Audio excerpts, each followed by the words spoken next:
Uma leva a outra, leva uma. Vamos começar, e antes de começar, eu quero me apresentar para quem ainda não me conhece, tá? A minha maior especialização na vida chama-se Gael Cristino, meu filho de quase 6 anos, que também faz aniversário no mês de maio, veja só. Então, nada é o acaso, foi o Gael que me inaugurou como psicóloga perinatal. Foi ali no puerpério dele, quando ele tinha 2 semanas de vida e eu estava num puerpério muito intenso, pensando que eu estava enlouquecendo, que eu comecei a me especializar na área, né? E é pelo nascimento dele que nasce também o Maio Furtacô, tá? Então eu mudei como terapeuta a partir do nascimento dele e sem ele não existiria nada disso e eu não estaria aqui com vocês hoje. Então esse é o grande mestre Gael Cristino, tá? Eu podia aqui estar mostrando meu currículo, meus diplomas, mas antes de mais nada eu queria que vocês conhecessem um pouco da minha história e da minha trajetória, tá? Então, na primeira imagem eu queria compartilhar com vocês de que eu não milito por saúde mental materna porque eu li algum livro. Eu milito por saúde mental materna porque eu venho de uma família de mães solos. E como vocês podem ver nessa primeira imagem, minha mãe recém-parida com a minha avó e a minha irmã, sem o pai.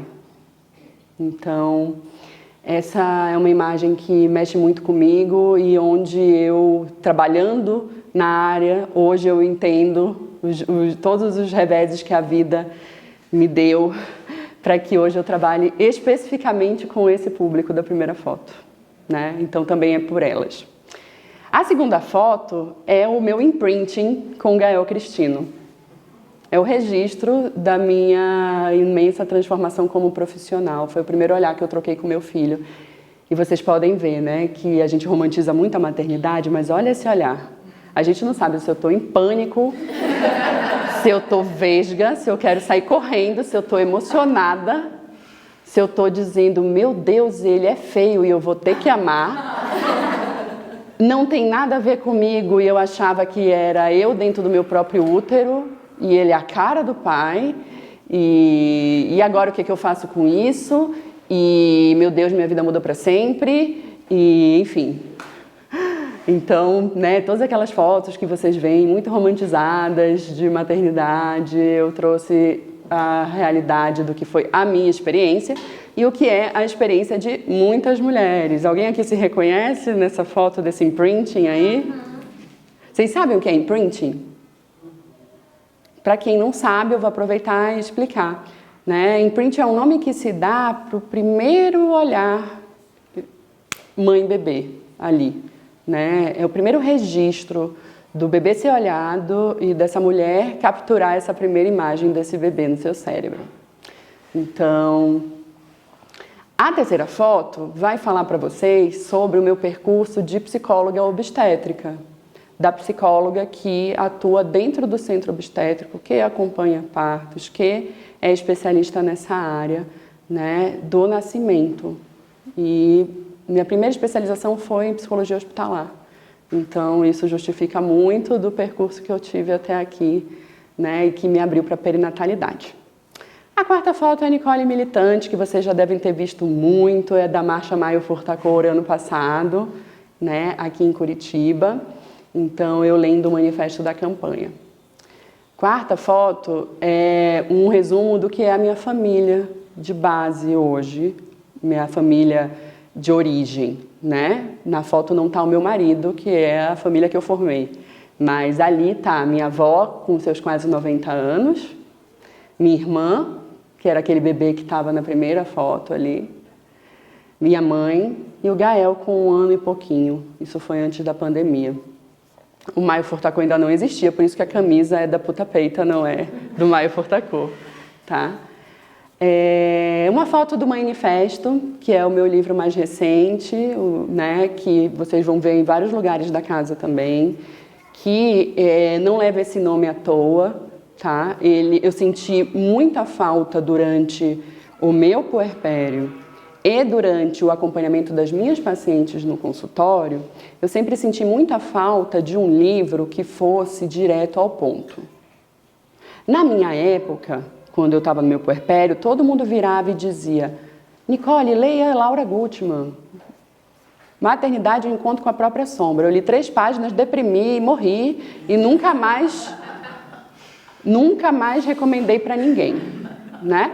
E aí, amo e admiro vários outros autores que eu indico como leituras para pós-parto, né? Para assim, a recém-mãe. Mas uma coisa me chamava muito a atenção.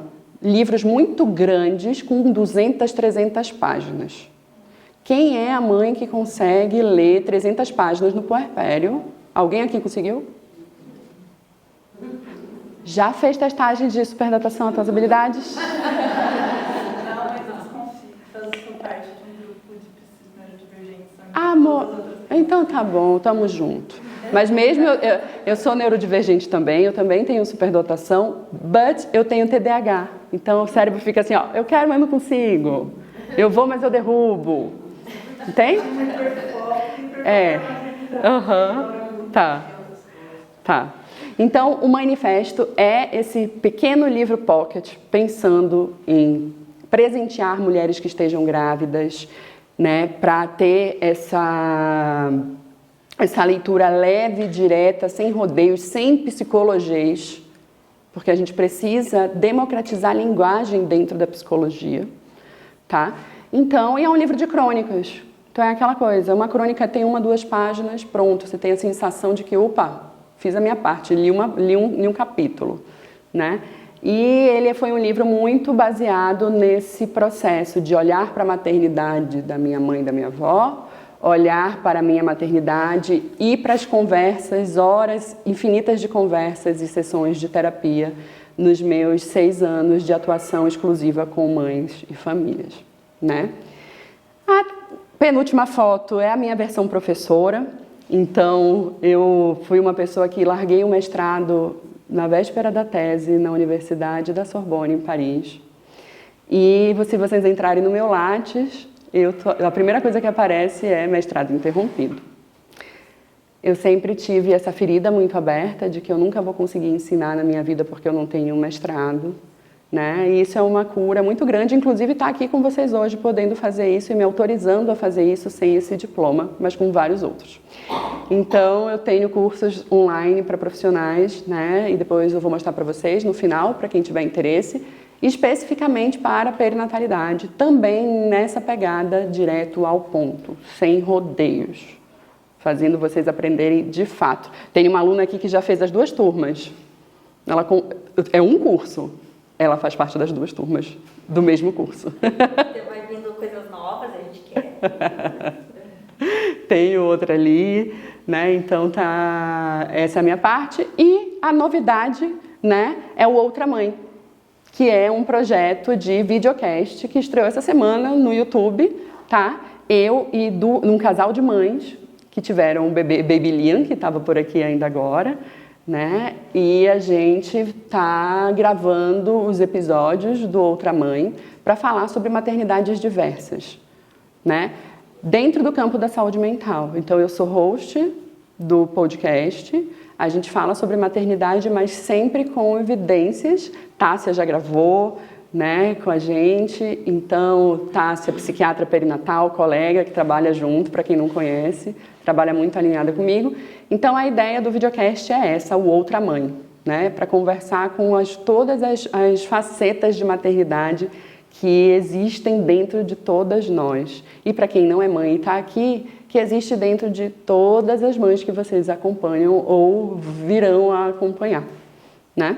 Então, esse é o meu currículo em imagens. Gente, eu sei que a maioria de vocês aqui está hoje também por causa da campanha Maio Furta Cor. E eu vou fazer um breve apanhado do que é a campanha Maio Furta Cor, né? Ela é um movimento que nasce em 2020, tá? Em meio à pandemia. É uma união de forças entre eu e Patrícia Piper, que é uma psiquiatra perinatal aqui de Curitiba também, onde nós tomamos a consciência de que nossos casos no consultório estavam agravando enormemente após o confinamento, que a culpa materna, a exaustão, o burnout estavam crescentes E por isso surgiu aí, né, o convite, Patrícia, e se, sabe aquele, e se a gente lançasse uma campanha nacional? Porque a gente não vai resolver os problemas estruturais dentro do nosso consultório em Curitiba, Patrícia.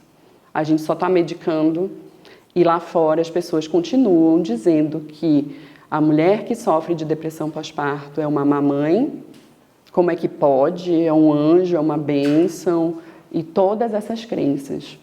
Então, na época eu já conhecia o Léo do Janeiro Branco, eu já acompanhava o trabalho dele, já tinha visto palestras dele, conheci ele pessoalmente, e eu me inspirava muito no trabalho dele, porque há 10 anos o Léo faz justamente isso, que é de trazer consciência para a população. E então, nasce o esboço do Maio Furtacô, entre eu, a Patrícia e a Bruna Pieri, que é a designer que faz toda a arte, tudo que vocês veem de bonito do Maio Furtacô é a Bruna, minha grande amiga, né, que infelizmente não está aqui hoje, mas foi ela que compôs, inclusive, a música desse ano, a paródia desse ano do Maio Furtacô. Então, tudo que vocês veem de belo é a Bruna que faz, né? Então, em 4 anos, a gente já aprovou 107, hoje, né? Estou falando hoje aqui para vocês, em maio de 2024, 107 projetos de lei no Brasil. Então, são 107 estados e municípios que já têm maio no calendário, tá? E na agenda das obrigatoriedades das políticas públicas. Ainda tem muito o que se fazer, né? Então, aquilo que surge no campo privado, da ideia de vamos fazer a revolução, a gente nunca imaginou que fosse ter esse alcance. Hoje a gente tem um PL federal que está em tramitação, tá? No Congresso Nacional. Então, provavelmente, este ano a gente tenha alguma celebração. A gente sabe que não é tão simples, né? A deputada que está à frente desse PL é uma mulher trans, mãe e professora.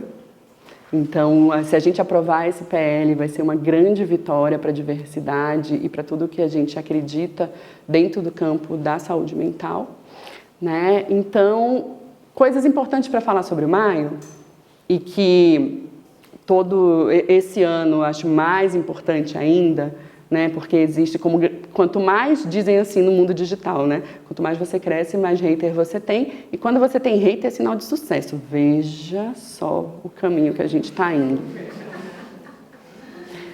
E aí a campanha vai crescendo e começam a surgir algumas calúnias e difamações. E eu queria esclarecer alguma delas, né? A primeira delas é: há 4 anos a gente trabalha de graça, há 4 anos eu, Patrícia, Bruna e mais de 500 mulheres no Brasil e no mundo deixam, Thaís, Débora, que são do movimento daqui de Curitiba, dedicam um tempo que poderiam estar com seus filhos, que poderiam estar com seus pacientes, que poderiam estar fazendo nada para uma causa de forma voluntária e sem fins lucrativos. Quando a gente está vendendo coisinha, isso não é lucro, tá? A gente não tem lucro nenhum sobre nenhum produto de Maio Furtacô. Ninguém enriquece vendendo bottom, gente. Acreditem, acreditem. Marcela trabalhou comigo na lojinha. Vocês não estão entendendo o que foi o ano 1 da campanha. No ano 1 era eu atendendo. Quem é meu paciente mais antigo, Nayara deve lembrar, Marcela deve lembrar. Gente, ano 1 da campanha era eu atendendo e ao mesmo tempo embalando camisa para mandar para o correio, porque eu inventei de abrir uma lojinha. Então a gente só teve prejuízo, né, Marcela? Então teve 1% de lucro. Então não tem fins lucrativos. Quando a gente está vendendo camisa, a gente está vendendo a mensagem. A gente está fazendo a mensagem circular de uma forma visual e impactante, né? Então, é uma campanha sem fins lucrativos e é uma campanha suprapartidária. Vocês sabem o que é suprapartidário? Para quem não sabe, eu também vou deixar registrado, porque eu também estou gravando, né, para quem não pôde estar com a gente aqui hoje. Suprapartidário, a campanha Maio Furtacô, ela é uma campanha política, porque a gente está em busca de políticas públicas de saúde. Ponto. Não tem como a gente não ser político. Mas nós somos suprapartidários. Nós não nos reconhecemos e não há em lugar algum de documentação da campanha falando que nós somos de direita, de esquerda, de centro, de o que for.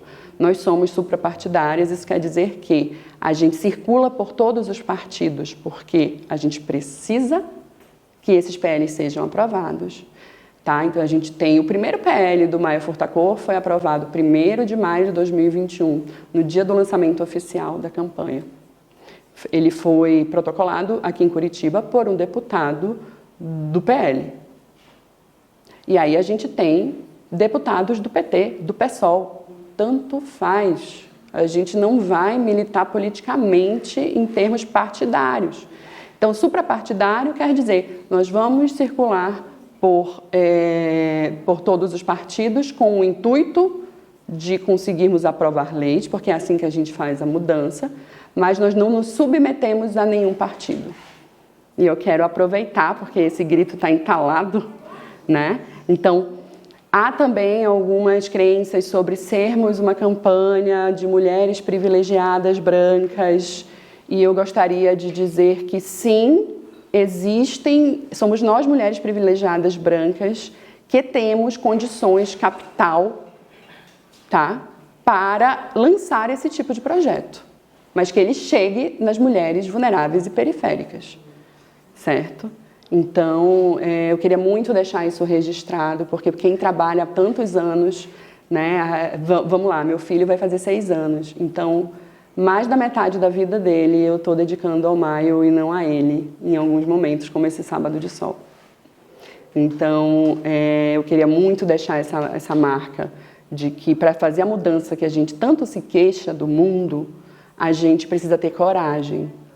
E coragem de admitir que quem está à frente da campanha somos mulheres, na gestão nacional, somos mulheres brancas privilegiadas. Inclusive, a campanha só existe porque saiu do nosso bolso para que ela existisse, né? Então, eu queria deixar isso muito claro, mas que a campanha não é para nós.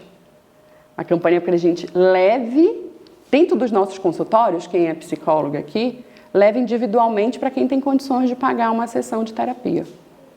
Mas isso é um recorte mínimo da população brasileira. Então, a gente precisa que as políticas públicas estejam dentro do SUS. Então, parte de mulheres brancas privilegiadas para chegar a esse ponto. Então, gente, vamos falar de estigma, né? A meu ver, o Maio, ele surge questionando esses estigmas. Então, quando a gente pega o fio da meada e como que a gente vai combater essas crenças que todos os dias chegam mulheres nos nossos consultórios privilegiados e mulheres que estão dizendo: mas Nicole, eu sou só mãe, eu não deveria estar me sentindo assim. A mulher que abdicou da carreira para cuidar dos filhos e está culpada e está em burnout. Mas eu deveria estar em burnout porque se eu tivesse numa tripla jornada, mas eu sou só mãe, né? Então, estigma, né? Estigma de, Nicole, às vezes eu sinto raiva do meu filho. Estigma, né? O estigma de, mas se eu tomar remédio psiquiátrico, vão tirar a guarda da criança de mim. Doutora Tássia, quantas vezes você já ouviu isso? Então, quantos estigmas a gente não ouve no quem é psico, ou até quem é fisiopélvica, doula. É a parte do nosso dia a dia ouvir estigma. Então, assim, não sou eu que estou dizendo, é a OMS que está dizendo, vocês podem acompanhar, né? Estigma, discriminação e violações de direitos humanos contra pessoas com problemas de saúde mental são comuns em comunidades e sistemas de atenção em todos os lugares. Então, não são vozes da minha cabeça, a OMS está dizendo isso pra gente. A gente precisa reconhecer que existe o estigma para então, né, desestigmatizar. Um dos nossos papéis dentro da militância Maia Furtacor é isso. Quando a gente sai com as camisas na rua, a gente está desestigmatizando. A gente está dizendo, a gente está vestindo realmente, gritando para o mundo a mensagem, né? Então, grandes estigmas, tô louco, o que vão pensar de mim, né? E muitas vezes o que vão pensar de mim é o estigma que a própria mulher tem dela mesma. Porque quando você vira e pergunta, vão pensar? Quem vão pensar? As pessoas. Que pessoas? Me enumera. Ah, então, são pessoas que vivem dentro da tua mente porque você tem um estigma, uma crença limitante, né? Então, para começar, eu queria dizer por que eu estou aqui sábado de manhã de sol em Curitiba e por que eu fiz tanta questão dessa capacitação. Mas por que falar de saúde mental materna? Vocês viram esse caso? É culpa da gente. Tá? Quem não acompanhou esse caso, uma mãe psicóloga teve um apagão típico de uma desconexão mental, tá? Em Canoinhas, no Rio Grande do Sul, Santa Catarina, e o seu bebê morreu, veio a óbito. É por ela. Parte do manifesto, quando a gente escreveu, foi pensando nela. Ela é uma vítima, né? E todos nós somos os culpados. Eu quero compartilhar com vocês um pouquinho do que ela disse. Esse é o post dela, tá? Querida mamãe, querido papai, nesses dias de tanta dor, gostaria de fazer um pedido a você. Cuide de você, permita-se descansar, permita-se pedir ajuda. Eu estava estressada, estava me sentindo exausta e passei a normalizar o estresse. Hoje em dia todo mundo está estressado, a vida é corrida mesmo. Quem tem criança pequena é uma loucura mesmo. Acreditava que eu tinha que ser forte. Sabia que estava cansada, mas eu não tenho tempo para descansar. Mas esse dia nunca chegava e o cansaço foi aumentando. Comecei a ter pequenos lapsos de memória. Esquecer o que tinha falado e falar de novo. Esquecer onde tinha deixado alguma coisa. Às vezes me machucava e nem percebia. Só via depois que estava com roxo ou um corte, mas não conseguia lembrar onde tinha feito isso. E continuava na correria do dia a dia, porque não tenho tempo para isso. Nunca pude imaginar que o meu cansaço levaria a isso, que chegaria a esse ponto. Dediquei muito do meu tempo a cuidar do Lourenço e dos outros, mas não tenho muito tempo para cuidar de mim. Não tenho tempo para descansar. Quando o Lourenço crescer, eu descanso, mas agora eu não tenho tempo. Cuidei dele com todo o meu amor, carinho e dedicação. Achava que se ele estivesse bem, estaria tudo bem. Não ficou tudo bem, porque eu não cuidei de mim. Eu não me permiti descansar. Eu não pedi ajuda. E a minha mente simplesmente desligou. Eu não consegui o resto do relato, mas ela fala que a mente dela simplesmente desligou como se fosse um disjuntor que caiu. E eu posso dizer para vocês que qualquer uma de nós que está aqui e qualquer uma das mulheres e pacientes que a gente atende podem estar no lugar da Tanise. Então, falar de saúde mental materna e dedicar o sábado de manhã de vocês, o meu, é por isso, gente. As mulheres estão morrendo. É um apelo que eu tenho a fazer a vocês em nome da campanha Maio Furtacor. Que vocês entendam a gravidade disso e que a gente pare de uma vez por todas de julgar umas às outras, de reforçar isso e levantem essa bandeira, porque a gente não pode normalizar. A gente não pode normalizar. Nós estamos perdendo as nossas mulheres, as nossas mães. Às vezes a gente está perdendo as nossas mulheres e as nossas mães não numa morte real. Eu tenho acompanhado, e quem está na frente da assistência materno-infantil está lidando com mulheres, mães mortas-vivas. Mortas em suas subjetividades, desassistidas e completamente estigmatizadas. Né? Então, é muito sério. E eu espero que o início dessa palestra de hoje realmente mude o mindset de vocês para entender o que é o Maio Furtacor. Esse é o propósito, né? Então, essa luta não é só pelas mães. Ela está viva. O burnout materno, ele tem mais prejuízos à criança do que a depressão pós-parto. Vocês sabiam? O esgotamento materno está aí à prova. Uma mãe deprimida vai trazer muito menos impactos à vida e à sobrevida de uma criança do que um burnout. Isso, o esquecimento, que é uma tragédia, mas é uma tragédia social, tá? O escalonamento da violência, a agressão física e psicológica não existem na depressão pós-parto. Elas estão... Quem acompanha mulheres em depressão pós-parto sabe. O bebê tá lindo, cheirosinho, com roupa da Carters. A mãe tá desvitalizada, mas ela tá operacional. A mulher, quando ela tá num quadro de esgotamento, de burnout materno, que é o meu tema de pesquisa, tá? Ela é capaz de ser a pior versão dela como mãe. E ser muito violenta, e ser a integridade física e psicológica da criança que corre risco, né?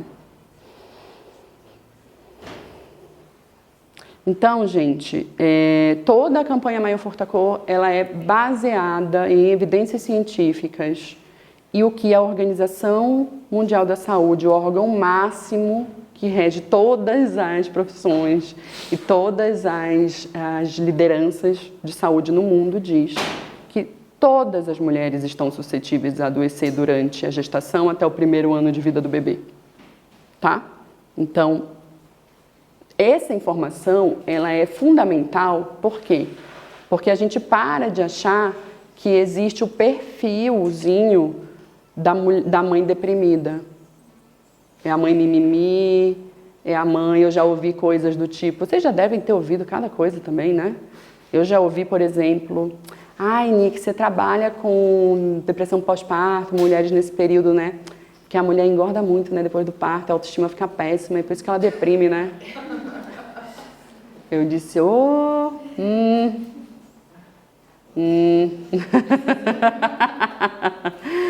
Isso é eu acho que o mais leve que eu já ouvi, sabe? Que é porque ela não quer transar, né? Acaba o casamento, aí tem que ir pra terapia, né? Então, todas estão suscetíveis, tá? Sobretudo, quais os grupos de risco? Mulheres negras em vulnerabilidade social, imigrantes, tá? Então, mulheres que estão em outros países vivendo suas maternidades. Eu atendo muitas pacientes de fora do país, tá? Muitas encaminhadas para TASC, inclusive, né? Porque é fator de risco. Baixo suporte social, outra cultura, isso é um fator estressor muito grande, né? Vítimas de violência doméstica, sexual e de gênero, expostas aí em situação de emergência, conflito e desastres naturais. Pegando o gancho dos desastres naturais, estamos aí com um desastre natural horroroso no Rio Grande do Sul, né? O Maio também está à frente das doações, junto com as nossas representantes. A gente tem 50 ou mais representantes no Rio Grande do Sul, né, que estavam com a campanha linda para acontecer. E agora tudo mudou, porque a gente está numa força-tarefa de doações, de plantão psicológico e de usar o Maio Furtacô como canal, né, de suporte e nesse desastre horroroso. Então, quem quiser também contribuir, os links para doações e fazer sua parte estão no canal do Maio Furtacô no Instagram. Tá? Então, não vai adiantar a gente ficar falando sobre saúde mental materna com mulheres que perderam seus filhos, suas casas e sua vida submersas numa tragédia. Né? Se vocês quiserem me interromper, perguntar, por favor, não me deixem no monólogo, tá certo? Rapidamente os objetivos da campanha, né? Sensibilizar, combater o estigma, né? E promover as ações, sempre gratuitas. As ações que são cobradas, tá? Muitas vezes elas são autorizadas de ocorrer para que esse dinheiro seja doado. Então, às vezes, a gente precisa cobrar alguma taxa para doar ou para viabilizar o evento. Lembrando que ninguém fica rico vendendo bottom, tá certo? E favorecer o diagnóstico e o tratamento dos transtornos mentais perinatais. A capacitação de hoje é justamente o ponto 4 também. Para quem não conhece escalas e não está instrumentalizado de como rastrear aí transtornos mentais perinatais, eu vou ensinar passo a passo algumas coisas que vão ser muito úteis para vocês, mesmo quem não está na área psi, porque são escalas que podem ser aplicadas por qualquer profissional, tá? E que deveriam, por pediatra, né? Inclusive doula, sem problema nenhum. E aí encaminha para psicologia e psiquiatria, tá? Então, nossos pilares: políticas públicas, democratização do conhecimento, né? Então, gente, aproveitando, temos um canal no YouTube do Maio Furtacor, mais de 30 aulas com os maiores especialistas da área, tá? Vídeos estrategicamente de 20 e 30 minutos com linguagem direta e reta, para vocês estarem se atualizando, para a população em geral, de forma gratuita, né? Então, a gente vai começar a pensar, né, conhecer os protocolos internacionais, o que é dito, sabe, sobre saúde mental perinatal no mundo, né? Entendendo que a campanha Maio Furtacor, ela se baseia, se norteia nesses protocolos internacionais. A gente não inventou a roda, tá?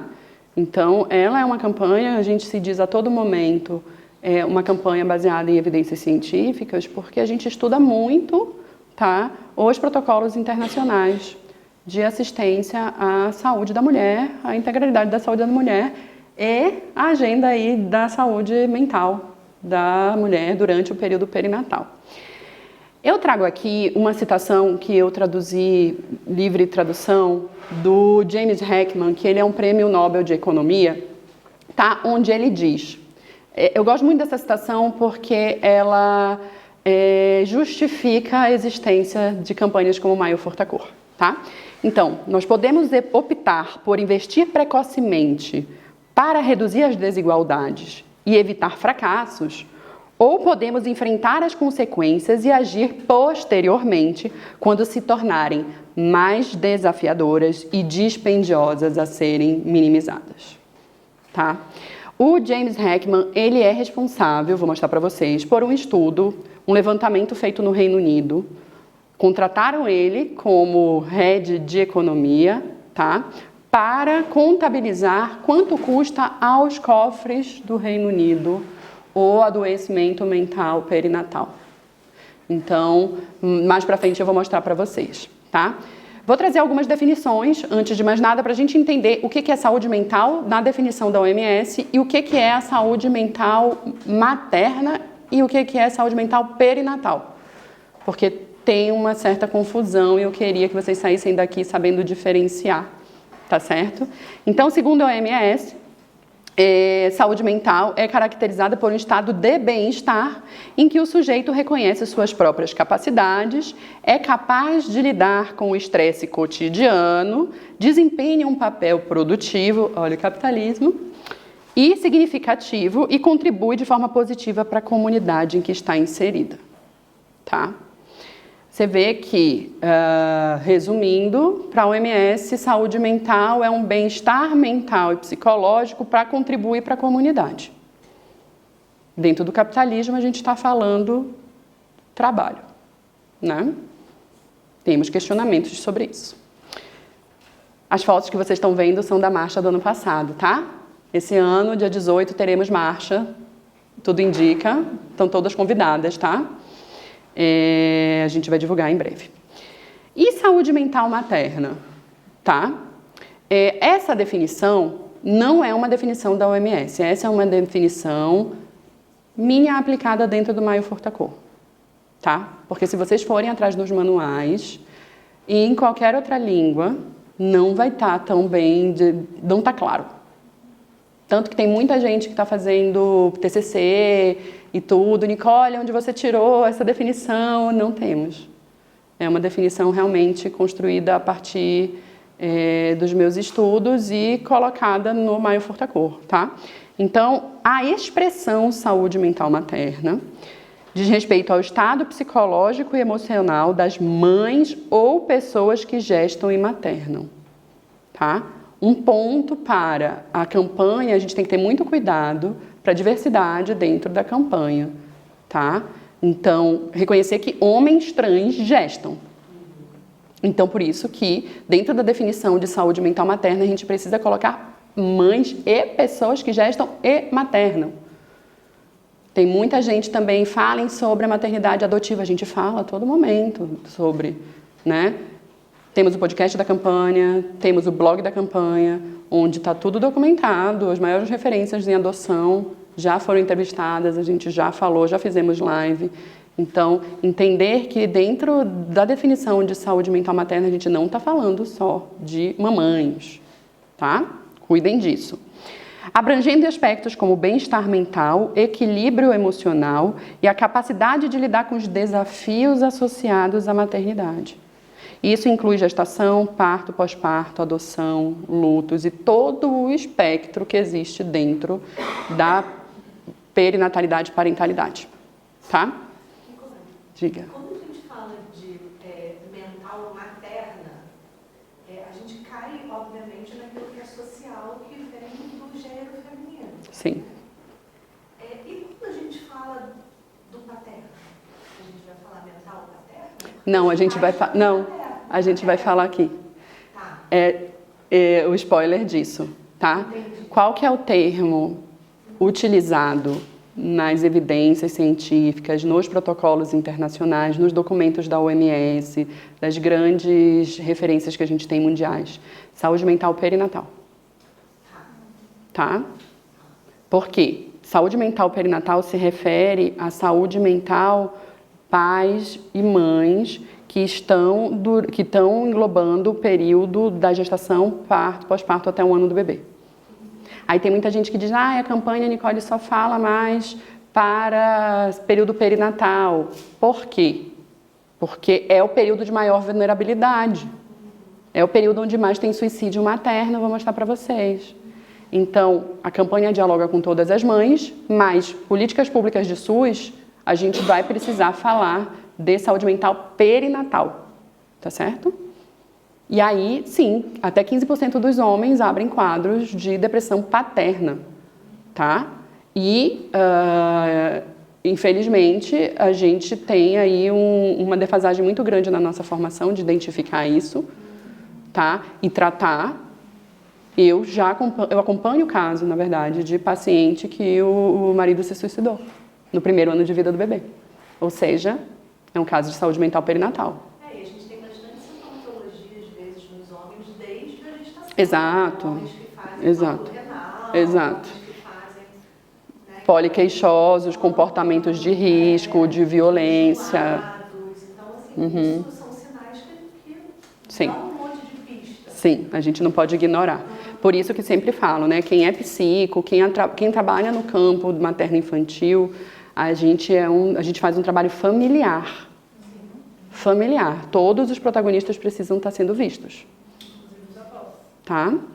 Então, é um assunto de todos. Eu peço mais uma vez, enviem os perfis dos Maios, né, do Maio Furtacor e da Onda Curitiba, para homens seguirem e aumentarem a nossa representatividade e o algoritmo chegar até quem precisa.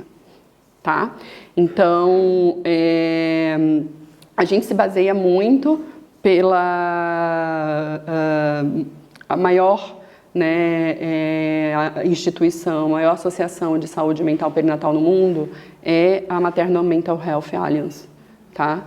Então, eles que vêm com slogans e campanhas há muito tempo, tá? Eles são do Reino Unido, então grande parte do material que a gente se baseia é o material deles, né? E eles têm a campanha de 2023, por exemplo, o nome é Everyone Business, é uma causa de todos.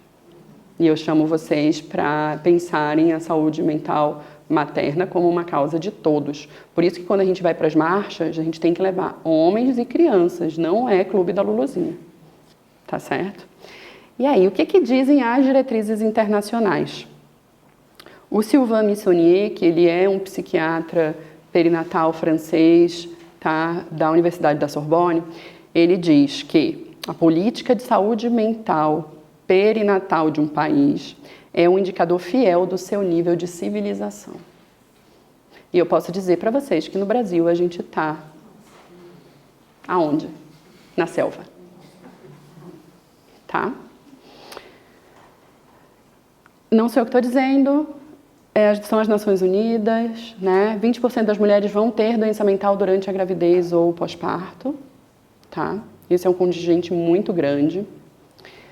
Esse é um dos principais documentos utilizados para a gente basear os nossos argumentos dentro da campanha Maio Furta Cor, tá? Que é um documento de 2014, né, sobre saúde mental materna em em países de baixa e média renda, ou seja, estamos aí, né? Então esse documento é um documento assim, padrão ouro para basear tudo que a gente faz dentro do Maio Furta Cor, né? Isso é o documento que a Fiocruz utiliza. Quem não assistiu à abertura da campanha, tá no YouTube, tá? Então, dia 1º agora de maio, quarta-feira, a gente fez a abertura nacional, como todo ano, é uma solenidade.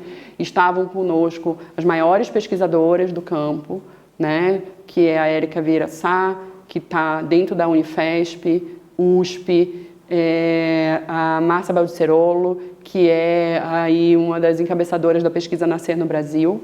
Para quem não sabe, a pesquisa Nascer no Brasil né, da onde saem os dados do número de depressão pós-parto no nosso país, né? E o que elas trazem para a gente a todo momento é que a gente tem um apagão de dados no nosso país. Então, né, a pesquisa Nascer no Brasil ela é mais antiga, então ela trouxe que é 25%. Mas está muito subnotificado no nosso país. Então, vale a pena assistir, tá, a abertura, porque elas trazem dados atualizadíssimos, e isso é bem importante, e esse é um documento também muito utilizado nessas palestras, tá? Então, olha o que a OMS vai dizer. Apesar de ser um direito básico de toda mulher e importante para o bem-estar psicossocial, mulheres e seus filhos, o reconhecimento da saúde mental materna não tem sido uma prioridade nas agendas da saúde de muitos países de médio e baixa renda, tá? Eu fiz uma pequena tradução desse quadrante, tá? Depois, se vocês precisarem que eu envie o material, não tem problema nenhum, tá? Vocês podem mandar e-mail para Fê, do Círculo, e ela manda o PDF para quem quiser, até para embasar as palestras que vocês podem estar fazendo, né? Então, eu fiz uma pequena tradução desse material e o que a OMS vai sugerir de ações, tá? Para a promoção aí de saúde mental materna nas agendas de países de baixa e média renda. Vou dar um close aqui. Campanhas de arrecadação e conscientização entre mulheres para detectar sinais de perigo. Estamos fazendo, tá? Então, promoção do bem-estar psicossocial materno. Estamos fazendo. Na medida em que a gente está fazendo eventos gratuitos, rodas, a gente está indo até as comunidades, a gente está fazendo doação, né? Depois vocês vão poder, com calma, analisar cada uma das diretrizes, né? Essas são ações aqui imediatas que eles colocam, né? Então, essas campanhas eles colocam como intervenções operacionais imediatas a serem feitas, né? Eles falaram isso em 2014. Rapidamente, em 2020, a gente já resolveu isso com o Maio Furta Cor. E a longo prazo, uma das estratégias é incorporação da saúde mental materna na agenda da saúde geral, que é o que a gente está fazendo com os projetos de lei, tá?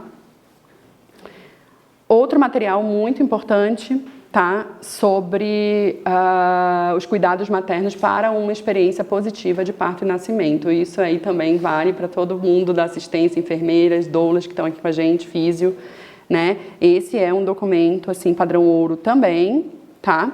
E olha aqui, dentre as orientações, prevenção e identificação precoce das condições de saúde mental das mães, tá? A campanha atua justamente nessa prevenção, né? E nessa identificação na medida em que a gente tem capacitado cada vez mais profissionais, o intuito de vocês aqui hoje também é isso, para utilizarem as escalas de rastreio dentro da prática de vocês, né? Então, rapidamente falando sobre as recomendações, né? No campo da saúde mental, triagem dos transtornos comuns, né? Durante gestação, parto e pós-parto, vai aumentar a equidade, né?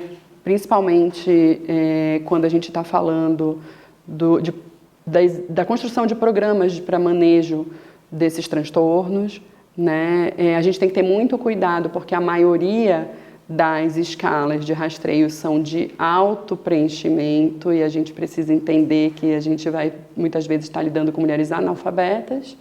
Então, a sugestão é que a gente faça junto, né? Então, vou enviar para vocês o material, né? Mas é um material que vale muito a pena estudar para entender que está tudo catalogado. A gente sabe o que fazer, tem um passo a passo, entende? Vocês já conheciam esses 2 materiais? Para quem não conhece, eles estão disponíveis no site do Maio Fortacor para download gratuito, tá? Tem uma aba sobre referências bibliográficas e está lá, tá? Lembra que eu falei para vocês que o James Heckman, eu abri essa segunda parte falando sobre o estudo que ele fez sobre os custos da saúde mental perinatal, né? Sabe como foi que eles conseguiram? Eu não sei se vocês sabem, mas no Reino Unido eles têm uma estrutura de atenção à saúde mental perinatal absurda, de boa, né? Eu tive a oportunidade de conhecer essas estruturas na França, tá? Mas que são baseadas no trabalho do Reino Unido. Eles têm hospitais, tá? Para receber mulheres que estão durante o puerpério, que foram rastreadas durante o período perinatal, que têm transtornos mentais, mulheres, companheiros ou companheiras e bebês passam o dia nessas estruturas, tendo toda a medicação, todas as atividades terapêuticas para a mãe, para o bebê, todas as avaliações de desenvolvimento do bebê, toda a questão de interação grupal, grupos terapêuticos para as mães. É, assim, impressionante. Agora, sabe como que eles conseguiram isso? Foi através dessa pesquisa. Eles contrataram um maior economista, prêmio Nobel, para colocar na ponta do lápis. Vale a pena a gente investir nisso? Quanto que a gente está gastando nas mulheres que estão tendo transtornos mentais perinatais?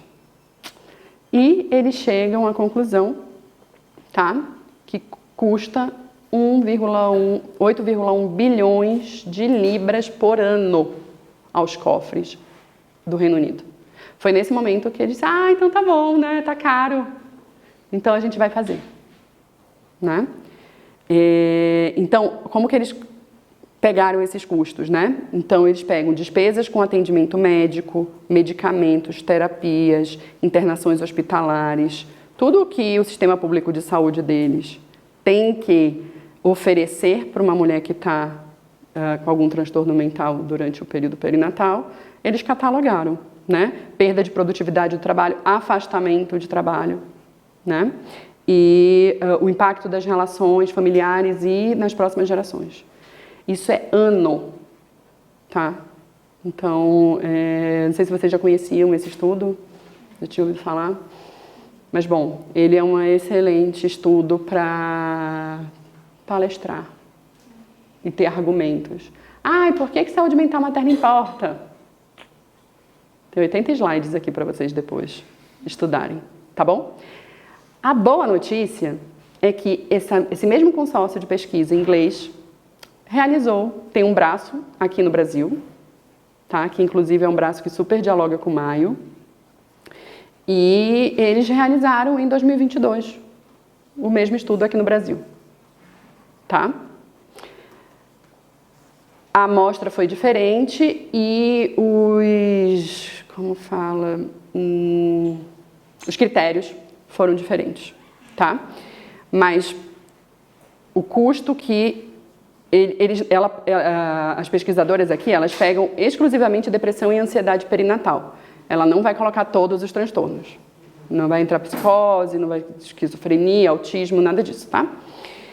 Então, pega depressão e ansiedade ao longo da vida, tá? Então, não é num ano, tá? Mas a gente chega a 26,16 bilhões no Brasil. Ao longo da vida. Por pessoa, né? Não é ao longo da vida de toda a população brasileira, é ao longo da vida desta mulher. Esse número é referente a cada pessoa? Uhum. Esse ao longo da vida está considerando uma média de quantos anos? A idade reprodutiva da mulher até o que ela vai colher de consequência até a velhice, né? Porque o transtorno mental perinatal não tratado é uma depressão, por exemplo, que cronifica até a velhice. E é comum quando a gente está atendendo mulheres deprimidas no consultório, a gente começa a cavar a família, a gente vê que a avó e a mãe tiveram depressão pós-parto nunca tratado, né? E seguem num quadro aí realmente cronificado, refratário. Então, 26,16 bilhões, incluindo os custos associados, tá? A uma pior qualidade de vida, perda de produtividade e cuidados hospitalares. O cuidados hospitalares aí é baixo que a gente não tem, né, onde botar. Então, tá baratinho, porque realmente a gente não tem pelo SUS aí onde internar, especificamente transtornos mentais perinatais, né, a saúde mental da mulher, especificamente. Muito... Não é que é muito maior, é que como não tem hospitais para isso, a gente não tem como medir. No Reino Unido, como eles têm onde internar, né? Veja, no Reino Unido, até esse estudo, não tinha onde internar mãe e bebê, mas tinha onde internar a mãe, separava do bebê. Aqui a gente sequer tem onde internar a mãe, e, pelo SUS, né? E, na verdade, a questão hospitalar da saúde mental não é nem só um problema materno. Serviços de internamento psiquiátrico é super difícil conseguir vaga no SUS. É isso. Pouquíssimos leitos, e não só pelo SUS, mas vai para a rede privada. Até pelo Porque, a gente tem... exato. E a gente está falando de Curitiba, né? Que é diferenciado. No particular, existe internação Mãe, não existe porque não tem protocolo. Quando a gente fala de política pública do SUS, gente, para ficar claro, vocês telespectadores inclusive, a gente está falando das normativas que vão se aplicar no SUS e no privado. Tudo que acontece dentro dos hospitais privados são normativas do SUS. Então, se não tem para um, não vai ter para o privado também. Entende? Então, o grande gargalo, assim, né, Tássia, que a gente encontra é como internar, não tem onde internar. E se internar, e se a gente conseguir, a gente vai separar mãe e bebê. Aí é caótico. Aí é realmente caótico. Então, entendem para onde a gente está precisando ir. Lógico que um estudo desse ajuda muito dentro dos argumentos das políticas públicas que o Maio está tentando reivindicar. Mas ainda tem muito pela frente, gente. Tem muito pela frente. Imagina, mesmo quem não teve depressão pós-parto. Imagina vocês que são mães a possibilidade de passar um dia num lugar que se chama, na verdade, lá eles não chamam, eu estou falando da unidade que eu conheci na Bélgica, na verdade. Eles não chamam de hospital, eles falam unidade pais bebê. Tá? Porque aí desestigmatiza que a mulher é a louca. Tá? Então, como seria no puerpério? Eu queria muito, gente, no meu puerpério. Poder passar um dia fazendo roda, brincando com o bebê, a refeição, um remedinho se eu precisar, uma orientação, alguém que olhe se o bebê está desenvolvendo bem, interação com outras mães, pertencimento.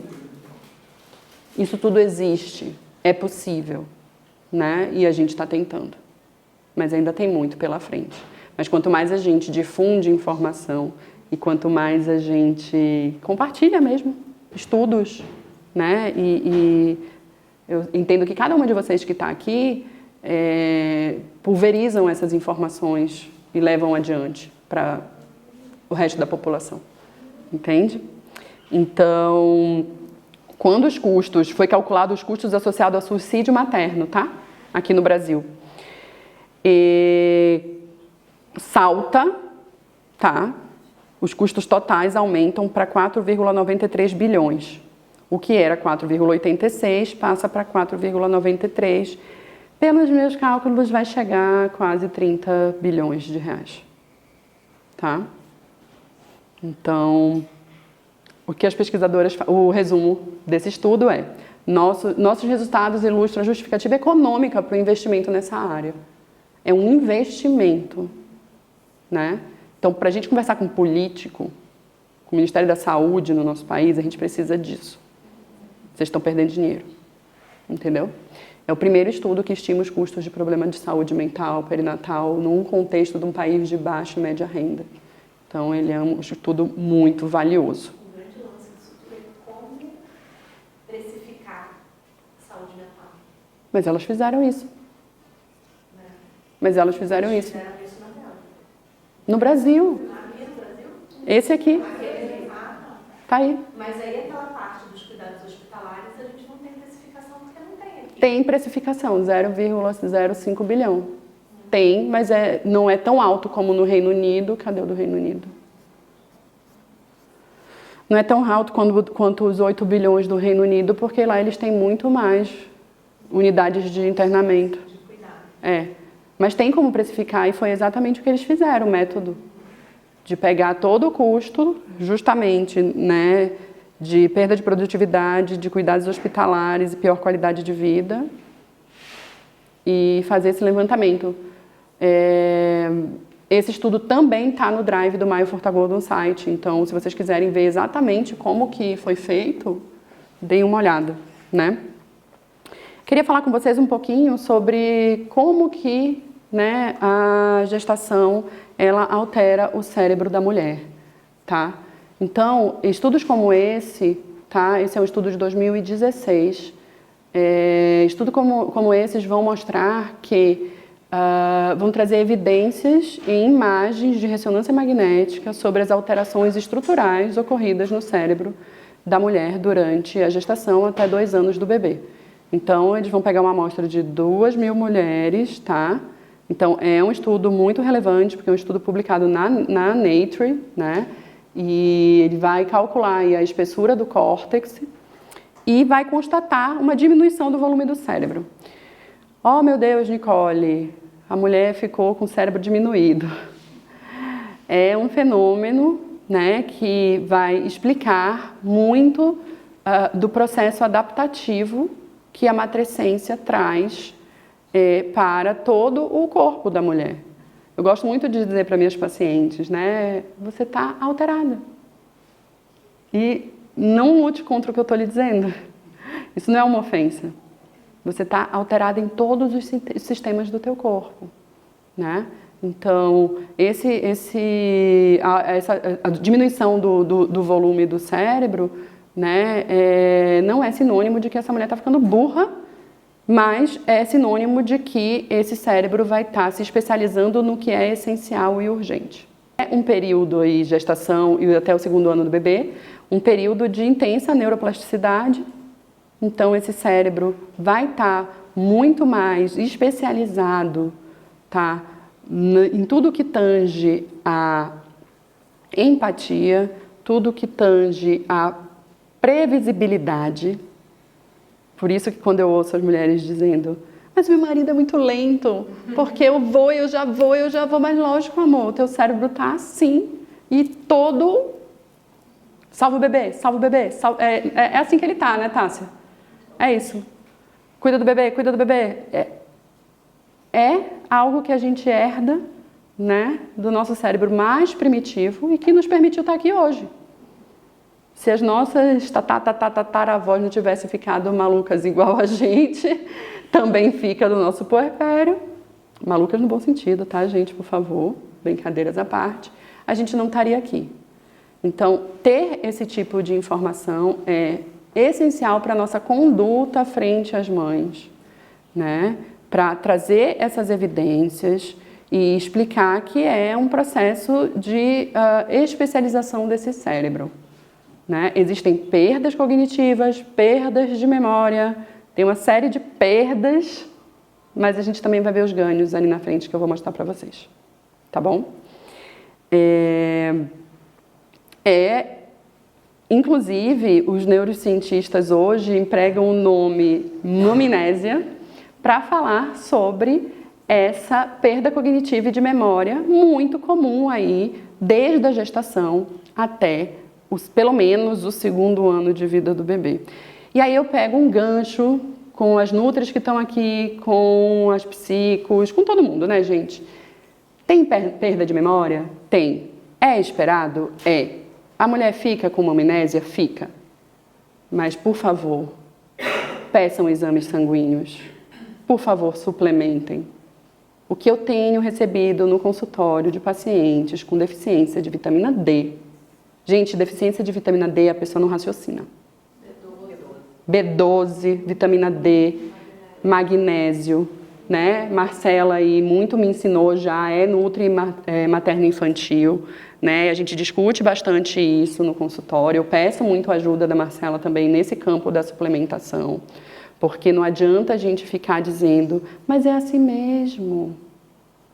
Ou manda para psiquiatria e taca antidepressivo. Aí o antidepressivo fica assim. Meu amor, não, tá, tem uma depressão? Ok, mas não é só isso, nunca é só isso. Entende? Nunca é só isso, né, Tássia?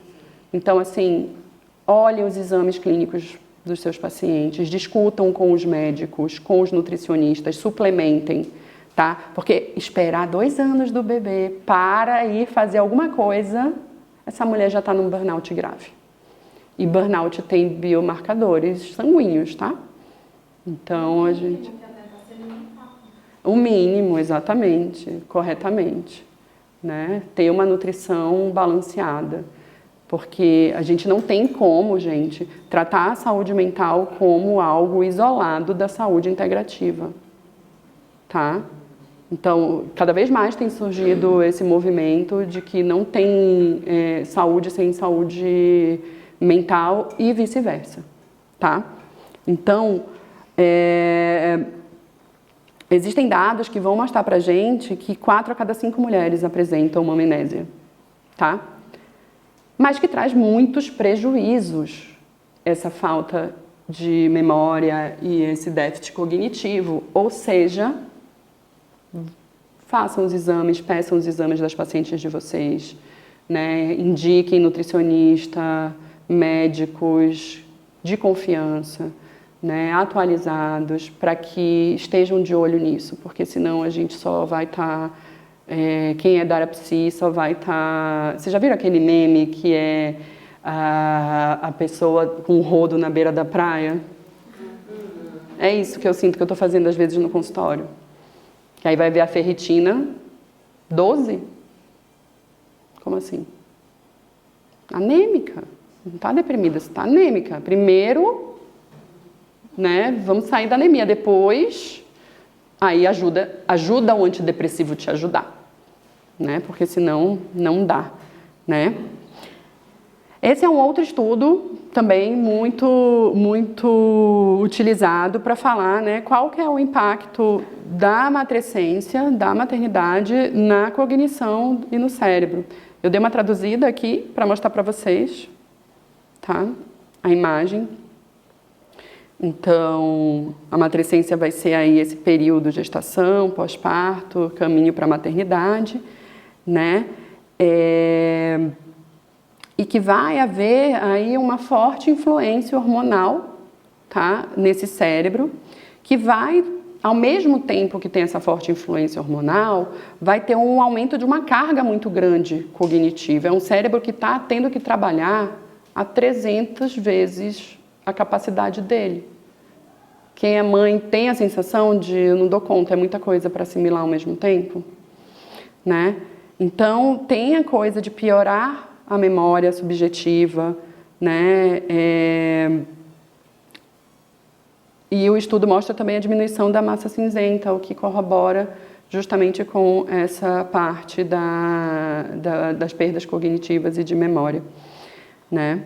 Então, esse é um gráfico bem autoexplicativo, né, para dizer como o cérebro da mulher ele está aí altamente suscetível por essas variações hormonais, né, seja o estrogênio, progesterona, prolactina, e que tudo isso, né, nas mulheres com um histórico de transtornos mentais prévios, ou histórico, por exemplo, de uma TPM muito severa, são mulheres que estão mais suscetíveis a transtornos mentais perinatais, tá? E muitas vezes a gente só vai descobrir que essa mulher sofria de um transtorno disfórico pré-menstrual quando ela já está ali num pós-parto, num sofrimento muito agudo. Então faz parte também da gente que acompanha mulheres, essa psicoeducação, não é nenhuma psicoeducação, educação em sexualidade e em ciclo menstrual, né? Então, orientar que essas mulheres observem seus ciclos e observem suas variações de humor, porque isso é dado importantíssimo para as nossas condutas, tá certo? Esse é um dado que eu achei muito importante, tá? Muito interessante, na verdade, de neurocientistas lá da Sorbonne. Eles tiveram achados que mostram que o cérebro da mulher muda na interpretação dos sinais de ameaça faciais. Eu até soltei outro dia um Reels da Sabrina Sato conversando com a Tata Werneck, e aí ela vira para a Tata Werneck e diz: Tata, você também no teu puerpério ficava com ódio das pessoas e queria sair correndo com o teu filho, não queria deixar que ninguém tocasse? É isso. Esses estudos mostram que o cérebro da mulher vai ler expressões quando a pessoa está zangada, medrosa ou triste e vai reagir como sinal de ameaça. É belíssimo, né, gente? Cada vez mais que a gente avança aí na ciência, mais a gente explica coisas que antes, há 5 anos atrás, quando eu fui mãe, não se falava e tá esquisita, né? E aí eu sempre lembro de um episódio, isso me faz lembrar também de um episódio que eu sempre conto no consultório. Eu gosto de causo, né, gente? Eu gosto de ensinar contando causo, porque senão fica muita teoria. Eu tinha acabado de ter meu filho e, como vocês viram no slide que eu mostrei as fotos ali do meu currículo, a minha avó me criou. Então, quando o Gael nasceu, a minha avó chegou na minha casa, o Gael tinha uns 3 ou 4 dias de vida. Ela veio velhinha de Recife para conhecer o bisneto. Coisa mais linda. E aí ela chegou, eu estava com ele no peito.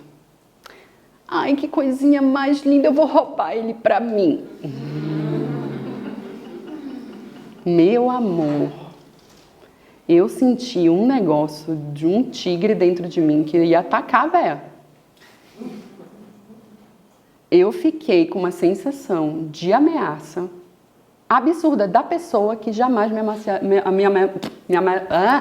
ameaçaria na vida. E é assim que fica o cérebro da mulher, gente. Eu uso muito no pré-natal psicológico esses causos para contar para os maridos ou companheiras coisas que podem vir a acontecer, que aconteceram com a terapeuta, então provavelmente aconteça com você e não fique achando que ela está louca. E agora com esses estudos mais recentes falando sobre a mudança na interpretação dos sinais de ameaça, né, a gente tem mais referência para falar sobre a mulher ficar alteradíssima, gente, né? E a gente precisa ensinar isso para quebrar estigma. Porque vai estar o mundo inteiro lá fora dizendo ela está ficando louca, está deprimida, manda para o psiquiatra. Pode até ser, mas conhecimento também faz com que a gente medicalize menos coisas que são realmente esperadas, né? Então, só para refletir, né, e ressaltar que essas alterações são esperadas, que são alterações aí consideradas normais e adaptativas e que dizem respeito à capacidade desse cérebro de se adaptar às demandas do bebê, que são muitas, né? Então, gente, imagina se o nosso cérebro não sofresse essa revolução toda. Como que a gente ia lidar? Não ia ter estrutura, a gente já acha que não tem, né? Então a gente já fica muito mexida, já é muita coisa para assimilar, já eu digo, meu puerpério eu me sentia num liquidificador sem tampa. E isso porque, meu puerpério não, ainda me sinto assim. Mas... Cada fase é um desafio novo. Ainda me sinto assim, mas... Acho que eu achei a tampa, mas eu ainda tô dentro do... Não, Não, que assim, né? É tipo, o puerpério acabou, mas aí eu tive o filho Maio Furtacô. E aí eu achei a tampa, mas ainda tô lá, né? Imagina se o nosso cérebro não sofresse essas alterações estruturais fundamentais. O que aconteceria? Olha, eu vou dizer pra você que na adolescência, então, o liquidificador explode. Amor, não, a gente não trabalha com spoiler. A gente não trabalha com spoiler. E aí junta com o climatério. Ai, gostoso! Que gostoso! Eu ia falar como que foi importante e acolhedor ouvir isso como mãe adolescente, assim, tipo, ter essa consciência de que meu cérebro ainda não estava formado, sofreu todas essas alterações, fez eu ressignificar até agora, nesse momento, várias coisas que eu passei. É muito bom ter essas informações, eu gostaria de ter tido antes, assim. Ai, olha, isso só reforça o propósito de estar no sábado de manhã de sol em Curitiba aqui. Obrigada pelo teu feedback. Gente, algumas alterações fisiológicas que acontecem durante a gestação e que muitas vezes o obstetra, o psicólogo e ninguém está falando para essa mulher, eu falo, tá? Então, olha só, quando eu digo você está alterada, eu digo, você sabia que o teu índice sérico aí, né, tem mais de 10 vezes de progesterona do que o habitual? Você sabia que o teu índice sérico de estrogênio está 50 vezes aumentado? Que você chega a ter 50% a mais de sangue circulando nas suas veias? Né? E que quando o bebê sai, né, todos esses índices vão a zero, praticamente, e despencam. Um outro dado muito importante, e isso, né, para quem encaminha para psiquiatria, tá? A progesterona, ela diminui a velocidade do esvaziamento gástrico. O que acontece é que muitas medicações, se a paciente já faz um tratamento psiquiátrico, precisam ser revistas em suas dosagens, tá? Aumentou o número de sangue e o esvaziamento gástrico fica mais demorado, né? Ai, mas por que uma psicóloga precisa saber disso? Quem trabalha nessa área tem que saber de tudo um pouco, gente. Tudo um pouco, tá? Porque senão a gente só vai estar dizendo, me fale mais sobre a sua mãe. Né? E fazendo papoterapia. E então, tá sempre atenta a isso para discutir. Quem vê, falando com as psicos, quem vê o paciente toda semana somos nós. Quem tem que ficar de olho se houve algumas alterações de humor e de comportamento somos nós. E é a gente que comunica para o psiquiatra. Entende? A gente que diz, olha, eu acho que está precisando dar uma avaliada porque está alterando, assim como as questões de tireoide com endócrino, quem faz suplementação aí de hormônio tireoidiano, normalmente vai precisar subir, descer durante a gestação, e aí tem que ter um endócrino também dentro de confiança. É um trabalho completamente transdisciplinar, tá? Então, para vocês terem ideia, quem não está grávida, o útero pesa 60 gramas. Após o parto, ele pesa em torno de 1 quilo. O meu, acho que, pelo meu tamanho, uns 2. Né? Então,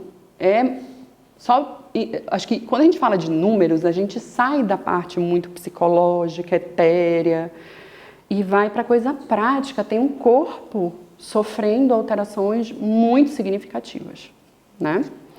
Então, gente, por que as mulheres estão adoecendo tanto e as mães estão adoecendo tanto, né? Fatores são diversos, a gente não tem um único, tá?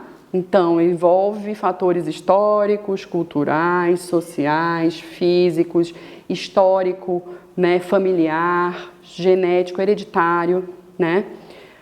Mas a gente vai passar por alguns que são pilares dentro da campanha e dentro dos estudos internacionais, né? A influência dos determinantes sociais sobre a saúde mental materna, né? Não ter acesso à educação, à moradia, à alimentação, dignidade, né? Então, nem sempre o principal problema da mulher é rede de apoio. Às vezes a gente está muito raso dizendo rede de apoio, tá?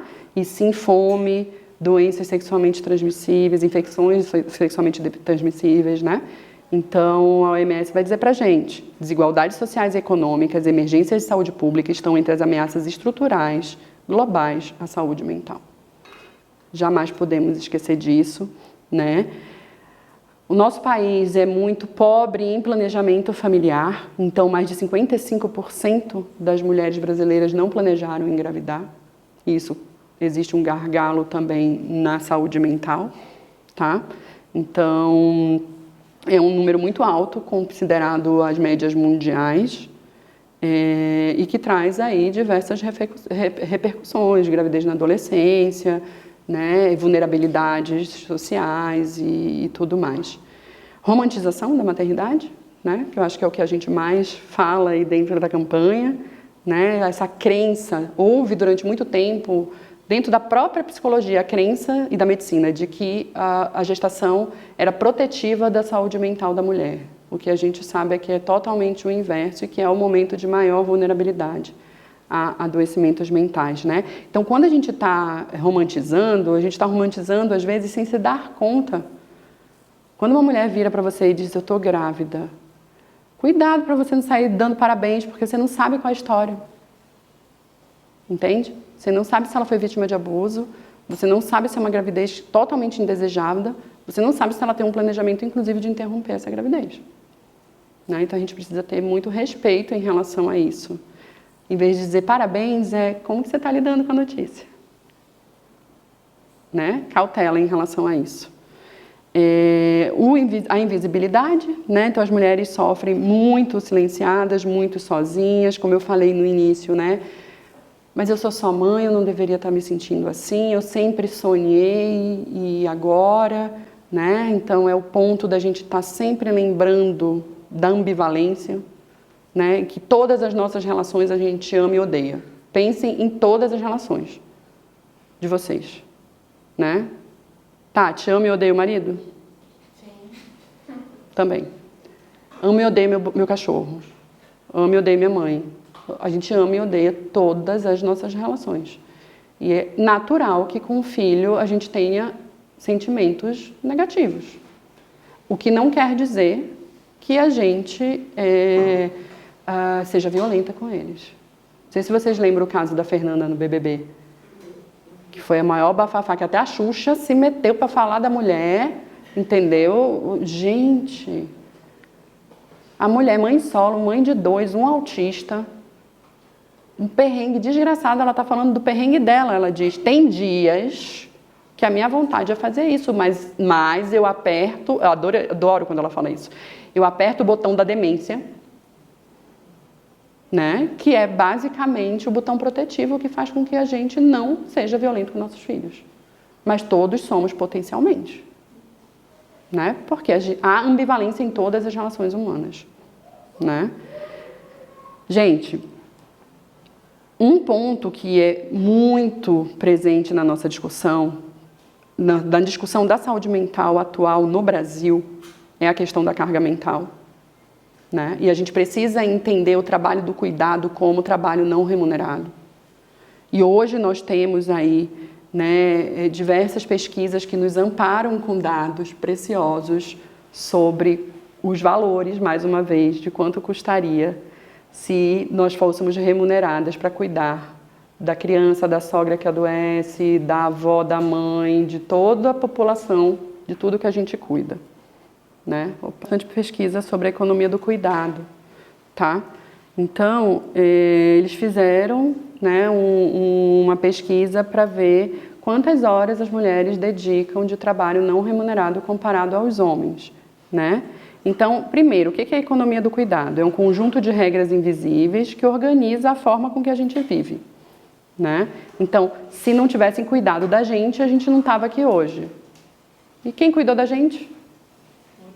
Mulheres. Então, o que elas trazem? Que mulheres gastam 19,5 horas por semana em trabalhos domésticos. Sem falar que a maioria desses trabalhos domésticos são feitos por mulheres pretas. Tá?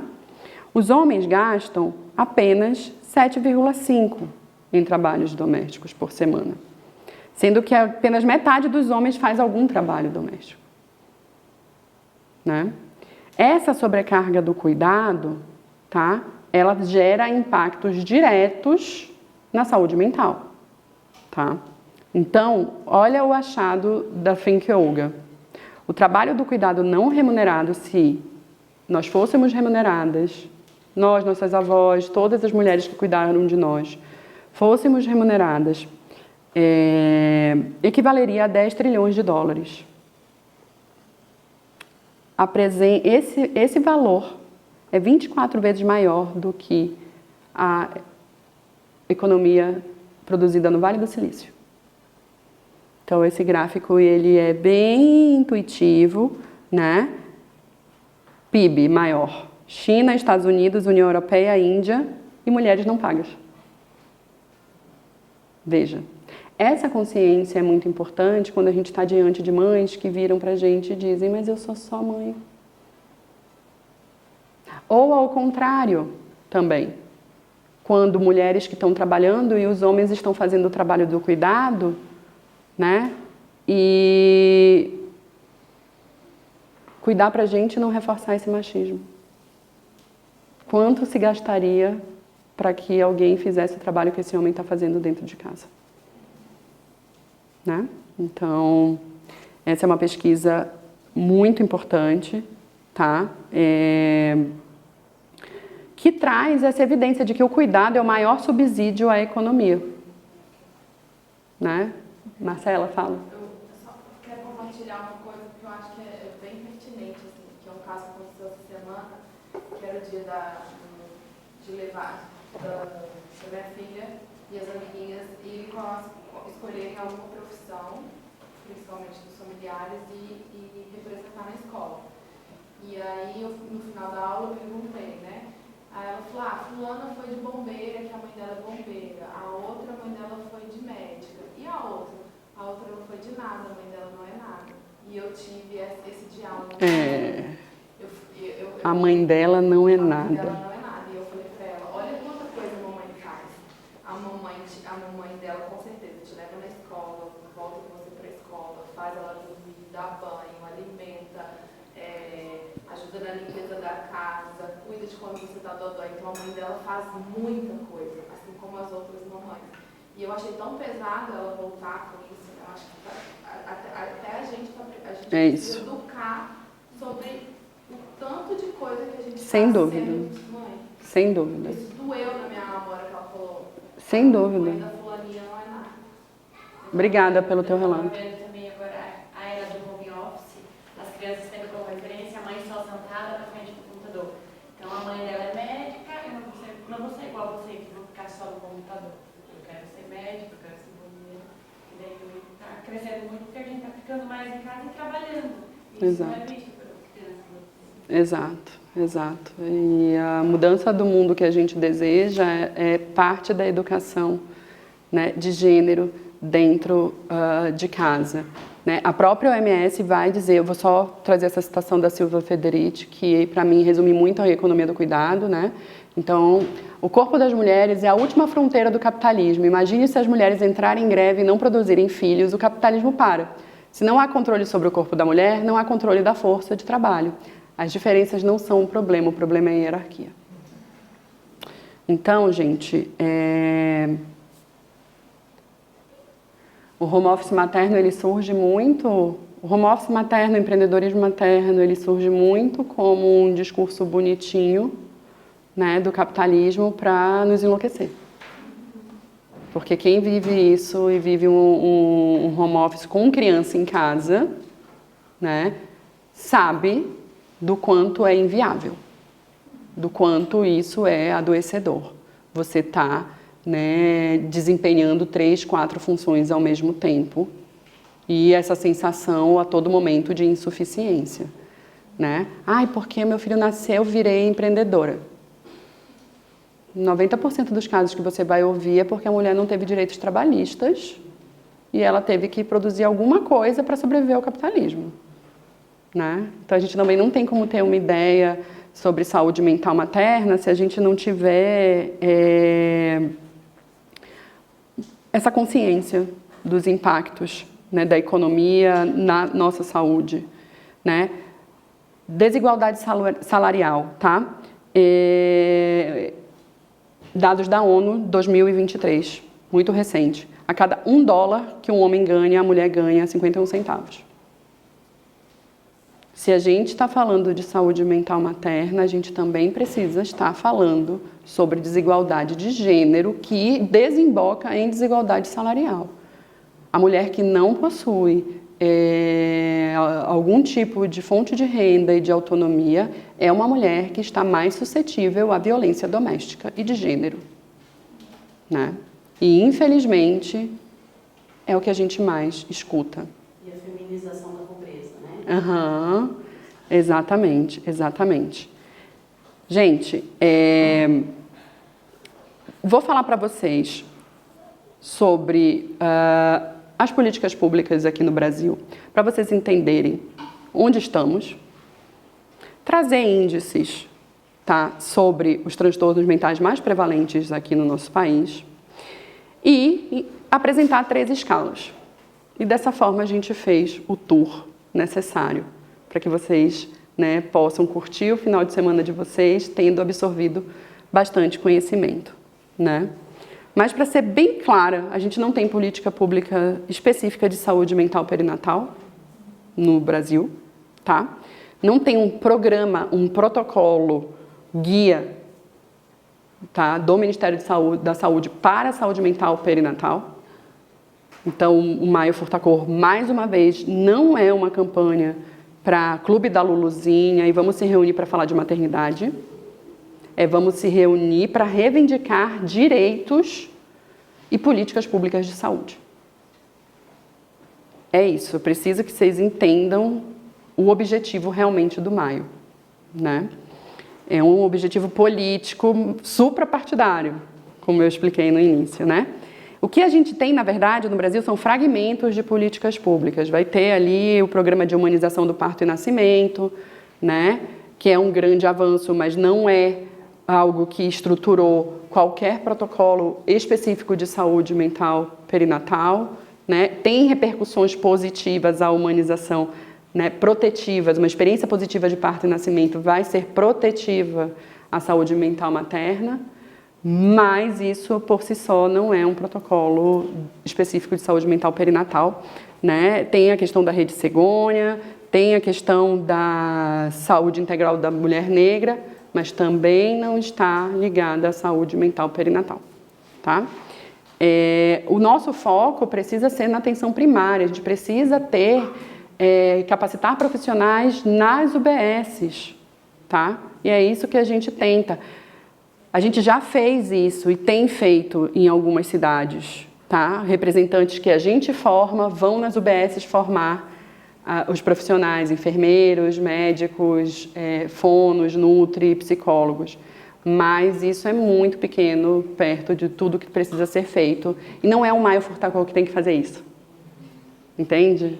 O grande sonho é que o Maio Furtacor seja lembrado como algo que existiu para um fim, para conseguir isso. Que a geração dos nossos filhos lembre, nossa, lembra as nossas mães de camiseta na rua e tudo, foi por elas que isso hoje existe. Mas que a gente não tenha mais que trabalhar tanto, porque a gente está fazendo, é isso que eu falo, nós trabalhamos para o governo sem nenhuma remuneração. Esse é um trabalho que o governo tem que fazer, né? Então, vamos aos dados, né? Índices de depressão perinatal, para quem não sabe, a gente não se refere mais sobre depressão pós-parto. O termo adequado é perinatal, porque até 50% dos casos de depressão durante esse período já estão evidentes ali desde a gestação. Por isso que os países desenvolvidos, gente, o protocolo deles e que vocês podem levar na mente de vocês, tá? Pelo menos uma triagem para transtornos mentais perinatais durante a gestação e pelo menos uma até 4 meses do bebê. Na França é assim, no Reino Unido é assim, então... E vocês podem fazer isso dentro dos consultórios, dentro da assistência de vocês. Triar durante a gestação, triar durante o pós-parto, até os primeiros meses ali até 4, 5 meses do bebê, tá? No mundo, a depressão perinatal varia de 10 a 15%. A pesquisa Nascer no Brasil trouxe, em 2012, 25%. Como eu falei para vocês, esse índice está muito subnotificado, porque a gente tem um estudo de 2022, cidade de São Paulo, tá? Bateu 38,8%. Então, os países subdesenvolvidos variam de 19,8%. Então, a gente está numa epidemia, gente. É realmente muito grave os índices do Brasil, tá? Esse é o estudo, tá, que teve o índice de 38,8%, é um estudo pequeno, uma amostra pequena, mas que nos dá um panorama. Mais uma vez, né, a gente tem um apagão de dados, a gente fica nesse escuro, 25 a 38, suponho que a gente esteja acima dos 40, sem nenhuma dúvida. Tá? O que acontece é que a gente não rastreia porque não existe protocolo, né? Então, o que acontece também? 82% das mulheres com depressão perinatal permanecem sem diagnóstico no Brasil. Isso são dados da Fiocruz, tá? O transtorno mais prevalente durante o período perinatal não é a depressão, gente, é o transtorno de ansiedade, tá? Então, chega acima de 30%. E é muito comum e muito invisibilizado, né, Tássia? Porque tem essa coisa do estigma é normal você estar assim, tudo é puerpério. Ela tá assim porque ela tá puérpera. Gente, puerpério não é o inferno, tá? A gente tem que parar de achar que o puerpério é o inferno em vida e notar que se há sofrimento intenso, há transtorno e é indicação de tratamento. E o mais frequente é o transtorno de ansiedade generalizada. Né? Mas é normal eu estar ansiosa porque eu estou no puerpério. Não, não é. Não é e tem vida melhor, eu sempre digo para minhas pacientes. E complementando a sua fala, Nicole, quantas pacientes chegam quando eles pensam com catastrofização, porque eu achava que estava olhando que veio meu filho morrer e tal, isso é super normalizado, mas mãe é assim mesmo, não. Nossa, também ficava assim. Não, pensamento catastrófico Eu sempre explico, não é normal. É TAG. Exatamente, é TAG. não é normal. É TAG. Não é normal você viver em alerta o dia inteiro. O dia inteiro. Não conseguir dormir em estado de alerta. Sim. Né? Quando as mães acordam, o bebê dorme, mama, o bebê dorme e ela não consegue. Não consegue dormir. Então, eu sempre não falo, consegue. Sofrer não é normal. Não é normal. Muito obrigada por ter lembrado disso, que eu fico o tempo inteiro também dizendo, né? Eu acho que tem um capítulo, uma crônica no meu livro também falando sobre isso, que nem tudo é puerpério, tá? A gente não tem que achar que nem tudo é blues. Tem gente que chega no consultório, doutor, eu tô num blues, o bebê com 4 meses. Gente, olha só. Eu acabei de fazer uma especialização na França com a pedopsiquiatra, né? Que é assim que ele chama, psiquiatra perinatal. A pedopsiquiatra que criou o termo baby blues, que é a Miriam Zeger. Miriam Zeger considera baby blues. Ela considera, então a gente tem que ouvir ela. Então, senão você vai dar o nome de bebê azul e não baby blues. Baby blues é até o 5º dia e acabou. Ela diz, até o 5º dia, se a partir do 5º dia tiver um sofrimento muito intenso, avaliar, porque provavelmente é um quadro depressivo que já está abrindo. Se tiver histórico, então, é direto para a psiquiatria para medicar. Só que o que acontece? Joga óleo essencial, lavanda, e chá, e tudo. Só que o que acontece é que chega com 2 anos, essa mulher pifa. Chega com 1 ano e 8 meses, essa mulher esquece o bebê no carro. É muito grave, gente. É muito grave. Entende? Então, desestigmatizar o tratamento psiquiátrico, de uma vez por todas. Não é normal, gente, catastrofização. Não é normal ficar, meu Deus, alguma coisa muito ruim vai acontecer a qualquer momento. Meu Deus do céu, o bebê vai cair. Meu Deus do céu, ninguém pega. Meu Deus do céu, meu Deus do céu. Não. E aí eu vou ensinar para vocês a rastrear. Tá? Diga. Interessante você falar que banalizou esse termo. Eu tive uma depressão muito grave, tive uma tentativa quando a minha filha tinha 2 meses e falaram que era baby blues. E só agora que você me Você falou, teve uma tentativa de suicídio? sim, quando ela tinha 2 meses, e falaram que era só um baby blues. E me mandaram pra casa. Vocês que estão vendo o vídeo, anotem, por favor, Baby Blues é até 5 dias. E o Baby Blues é unicamente, tá? Unicamente não. Psicanaliticamente, porque ela é uma psicanalista, ela vai dizer que é a revivescência da relação filial. Então, você entra em contato com a filha que você foi, com os tipos de cuidado que você tem, é um momento que o inconsciente está muito aberto e tudo. E até Enquanto médica, o que ela diz é hormônio, tá? Se a partir do 5º dia o sofrimento está muito intenso, chamem isso de bebê azul, mas não de baby blues, tá? E aí, puerpério, por causa desses estudos que a gente tem, que dizem que o puerpério altera até 2 anos de vida do bebê, tem gente lendo o estudo errado e dizendo que vai sofrer pelo menos até 2 anos, gente. Então, tá? Alguns dados importantes. De 3 a cada 15 gestantes são acometidas por doenças psiquiátricas. Então, a gente tem que estar de olho nas gestantes. Prevenção é na gestante. Meu sonho é o meu consultório cheio de gestante, e não de puérpera já num estado de emergência. E o que acontece, na verdade, na maioria dos casos, é eu ter que prestar socorros, né? E 1 a cada 10 faz uso de medicamento psiquiátrico. Então, a gente precisa estudar a farmacologia, a gente precisa entender, né?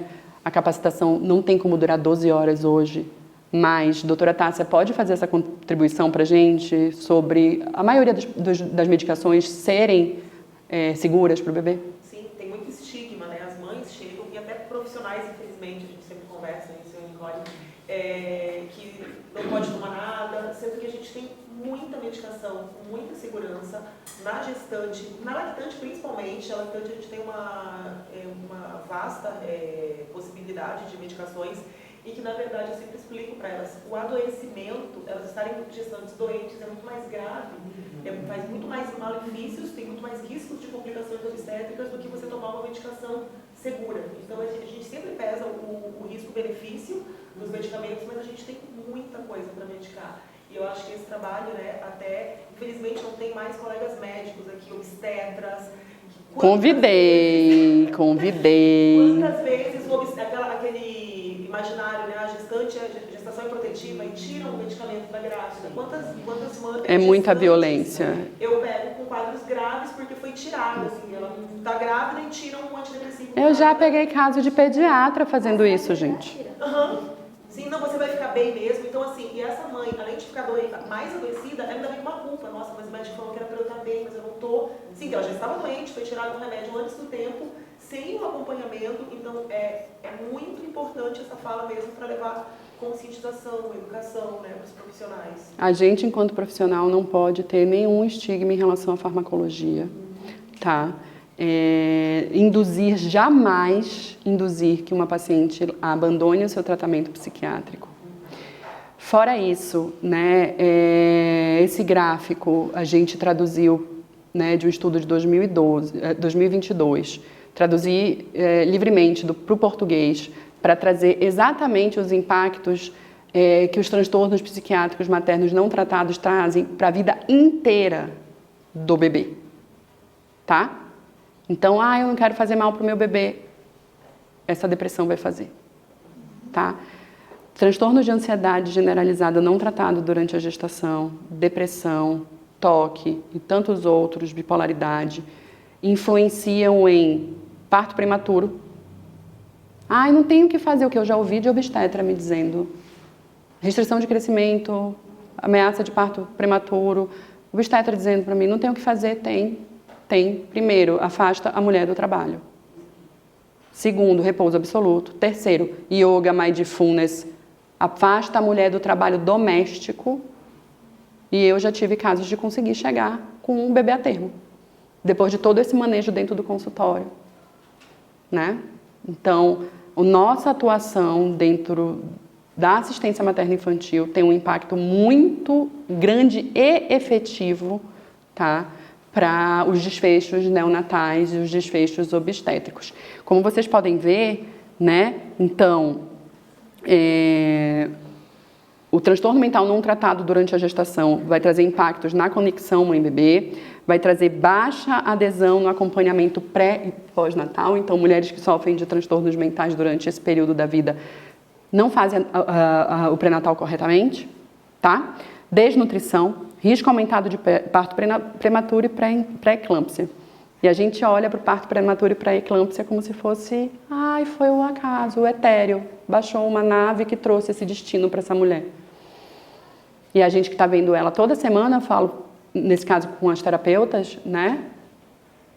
A gente vai ter que ir manejando isso, né? E encaminhando para a psiquiatria, tratar o quanto antes, né? Pós-parto, risco aumentado de dificuldade da amamentação. Então, muitas vezes a dificuldade da amamentação está associada a um transtorno mental que não foi rastreado na gestação, tá? Então, também, ai meu Deus, nem todo mundo consegue amamentar. Existe individualidade, cada bebê é um, cada peito é outro, cada mãe é outro, mas o transtorno mental não tratado vai potencializar os riscos de uma amamentação curta, né? Precariedade dos cuidados com o bebê, né? Fora o risco de suicídio materno, né? Quando a gente fala de suicídio materno, é atualmente a maior causa morte materna no mundo. Então as mulheres estão morrendo mais por suicídio materno do que o teu caso, como você fala, da tentativa de suicídio. Obrigada pela coragem de ter compartilhado aqui com a gente. E não se sinta só. Não se sinta, porque a gente está perdendo mães. Que bom que você está aqui entre nós, porque a gente está perdendo mães a todo momento para o suicídio materno, tá? Então, gente... Olha, isso é considerado ali pós-parto, período de quanto tempo? A comunidade americana vai considerar até 1 ano. Perinatal até 1 ano. Algumas europeias vão considerar até 2. Tá? Então... Qual seria a diferença do período do pós-parto para o eterno, nesse caso? Pós-parto, a gente vai entender o recém-nascido. Recém-nascido até 28 dias. Entendeu? Depois de 28 dias, depois dos 42 dias do puerpério obstétrico, né, a gente já não fala de pós-parto. A gente fala de com muita cautela para não dizer que depressão é puerpério, que TAG é puerpério, que TOC é puerpério, que pensamento suicida é puerpério, né? De forma alguma. Então, um dado sobre suicídio materno que eu acho muito importante, tá, e que está sendo cada vez mais discutido é má qualidade do sono, privação de sono, corrobora para suicídio materno, tá? Pacientes que têm transtorno bipolar são as pacientes que menos podem entrar em privação de sono, né, Tássia? Abrir uma crise psicótica gravíssima por privação de sono. Então, parem de dizer que é normal não dormir. O bebê não dorme, mas a mãe tem que dormir, então tem que ter outros braços para revezar. A história é essa, entendeu? A história é essa, preservar... Parte do tratamento em saúde mental perinatal é preservação de sono, gente. Não tem como esse cérebro ser tratado se ele não apaga. Sendo bem simples assim, sabe? E, gente, pra gente não se alongar muito, até porque a gente vai ter um pequeno showzinho, a Cami vai tocar um belíssimo piano pra gente encerrar juntas. Eu vou mostrar pra vocês 3 escalas de rastreio, que são aí escalas que qualquer pessoa pode aplicar, tá? Qualquer profissional pode aplicar. Essas escalas deveriam estar nos consultórios de pediatria, nos consultórios de obstetrícia, nos consultórios de consultórios de amamentação, fisiopélvica, todas vocês podem, tá? O primeiro deles é a escala padrão ouro, que é a escala de Edimburgo, tá? Então, são 10 perguntas, certo? Lembrem que se a paciente, a mãe, né, ela não souber ler, a gente lê e vai junto marcando, tá? Acima, se o score for acima de 10, ela está com risco de depressão pós-parto. Existe uma das perguntas, que se eu não me engano é a 9ª, que fala sobre eu pensei em tirar minha própria vida, algo nesse sentido. Tirar minha própria vida já passou pela minha cabeça. Se essa mulher responder positivo isso, ela já vai direto para a atenção psiquiátrica. Não dá para olhar para... O protocolo é esse, né, Tássia? O protocolo é direto esse, tá? Mas se pontuar acima de 10, essa escala vocês encontram também no drive da campanha Maio Furtacor, no site. Tem mais de 150 estudos, artigos e escalas ali para download, gente. Baixem tudo, estudem, tá? Eu posso, por exemplo, eu atendo muito online, né? Eu posso, Pode. por exemplo, fazer Google Forms e pedir para receber essa resposta? Eu, quando atendo online, eu pego aqui mesmo, ou no meu iPad ou impresso, e eu vou perguntando e ela vai me respondendo. Eu gosto de não ser a paciente que responde, porque eu pego dados da vivência dela. Porque ela sempre vai responder e vai contar alguma coisa. Porque naquele dia, eu estava no Ciaparta em setembro do ano passado. A gente vai passar um pouquinho do tempo, mas eu prometo que não vai atrasar muito, tá, gente? Eu estava em setembro do ano passado numa palestra justamente sobre saúde mental perinatal. E aí uma pessoa da plateia virou para a palestrante e disse assim: mas se eu aplicar a escala de Edimburgo, essas perguntas nas minhas pacientes, vai dar tudo positivo. Eu olhei e disse: então, minha querida, você vai pegar e vai encaminhar todas elas. Ela estava tentando invalidar um documento internacional. E aí foi quando, inclusive, eu escrevi aquele texto sobre Nem Tudo é Puerpério. Porque ela virou e disse: porque isso aí tudo se confunde com puerpério. Eu disse: deixa eu subir aqui no palco. Entende? Então tem isso. Ela estava na plateia De psicólogo. Então, existe a de Edimburgo. Então, é isso. Pontuou acima de 10, psiquiatria.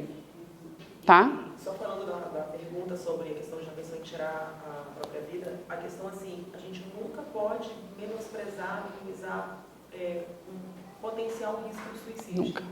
Não, mas ela não vai fazer nada. A gente não pode assumir esse risco, jamais. E a gente tem que pensar que o comportamento suicida é um contínuo. Começa desde pensamentos passivos, para daí ter uma questão mais estruturada, ideação, para daí chegar a uma tentativa. Então, assim, nunca podemos menosprezar. Não. Eu costumo, assim, para deixar bem... A gente tem uma formação muito pobre em relação a suicídio. Inclusive, daqui a pouco eu vou vender meu peixe e mostrar para vocês o meu curso, onde eu tenho um módulo só falando sobre como agir nesses casos também, tá? A gente tem uma formação muito pobre em suicidologia, que é a ciência, né, do suicídio. E eu costumo explicar para que todos entendam que o nosso cérebro é uma máquina, um órgão programado para viver. Começou a ter pensamento de morte, está doente. Tratamento urgente. Não dá. Na próxima semana volta que a gente fala mais sobre seus pensamentos de morte. É naquela mesma sessão. Vou te encaminhar para fulaninha, doutora Tássia, doutor Hélio, doutor fulano, doutor ciclano, médicos que você confia, encaminha imediatamente. É protocolo, gente. Não dá para ficar se negligenciando a saúde mental das pacientes. Tá? Não é incomum, eu trabalho com lactantes, né? Sou consultora de alimentação também. E não é incomum quando a gente aborda essa temática, até porque eu faço a escala de Edimburgo no meu atendimento. Parabéns, ganhou estrelinha. A paciente não voltar. Não voltar? E aí? Mas o nosso compromisso... Eu, enquanto consultora de alimentação, eu entro em contato com o obstetra, né? Sim. O profissional lá da Sim. cadeia alimentar lá do alto, Sim. para dizer, aqui eu entro em contato com o pediatra. Quando você faz o rastreio e deu positivo, você já manda para psiquiatria ou psicologia. Sim, 2 contatos. Se ela não voltar com você, aí você sinaliza obstetra, pediatra, a família. O grupo é aquele grupo que, isso é puerpério. Você fez a tua parte, porque o nosso compromisso é sempre... É porque, assim, é muito angustiante É. estar nesse lugar, É. né? Porque, assim, você sabe que É. você está no processo. Porque Sim. A mulher não está conseguindo amamentar porque ou é o peito é isso, ou o leite é isso, ou aquilo. E na verdade você vê que tem um quadro psíquico ali instalado. E aí? Para onde que a gente vai? Veja só, a gente tem um desejo muito forte de ajudar todo mundo, ao mesmo tempo a gente tem um desejo muito forte de fidelizar nossos pacientes e que eles fiquem com a gente. Código de ética de todos os profissionais de saúde, nossa atuação é pelo interesse do paciente, pela saúde dele. Então você fez a tua parte. Se o custo disso é ela não voltar, eticamente você fez o que tinha que ser feito. A gente não pode deixar o capitalismo entrar nesse lugar de eu não vou fazer isso porque ela não vai voltar, então vou perder paciente, meu Pix. Ética acima de tudo, né? A segunda escala, tá? Também mundialmente aplicada, super fácil, tá? Que dá para utilizar. De Edimburgo, pós-parto, tá? Essa já desde a gestação. A de Edimburgo não faz a gestação? Não. Eu vou mostrar qual é a que faz na gestação. Eu acho que nesse caso também a gente ter se acolher, porque assim, eu acho que muitas pessoas devem ter vergonha também de assumir esses pensamentos. Sim. Porque que tipo de monstro você é, que não tem um bebezinho dependendo de você, que você está pensando isso, sabe? Então eu acredito que muito seja dessa vergonha de assumir esse tipo de pensamento, Sim. de sentimento. Por isso que estudar sociologia. Isso que você fala da transdisciplinaridade é importantíssimo. Só que a gente, muitas vezes, no nosso social, profissional, a gente não consegue essa transdisciplinaridade. Mas a gente tem que ir em busca. A gente tem que ir em busca, a gente tem que correr, mas nem sempre a mulher que chega pra gente com o bebê, ela tá com um profissional da nossa rede. Não, mas não importa. Você pede o contato. Você pede o contato. É você que leva a informação. Então, estou fazendo uma anamnese de uma paciente, estou recebendo pela primeira vez, contato de emergência primeiro, porque se ela está com pensamento suicida, eu tenho que comunicar à família, é quebra de sigilo. Segundo, quem é o obstetra que está te acompanhando?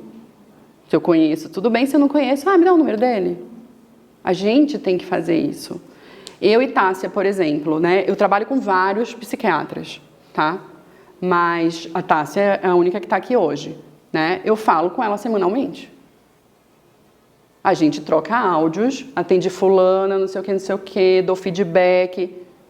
Mas é algo que vai sendo construído. A gente tem que perder a síndrome do vira-lata, de achar que o médico é o Deus, e a gente está lá no fundo da cadeia alimentar, e entender que o nosso compromisso é com a paciente, né? Então, fulano, e eu falo para minhas alunas sempre, não chame médico de doutor. Eu chamo aqui a doutora Tássia brincando, tá? Mas eu não chamo médico de doutor. Nenhum médico eu chamo de doutor.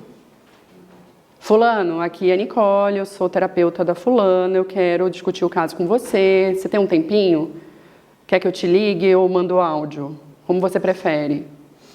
Parte da gente. E aí isso vai se tornando uma cultura, né? Mas escala de Edimburgo pós-parto, gente. Na gestação não tem como, porque são várias perguntas sobre o bebê, tá? Segunda escala muito importante é a GAD-7, tá? Que é a escala de rastreio para transtorno de ansiedade generalizada. Então você pode, gestante, não gestante, homem, mulher, enfim.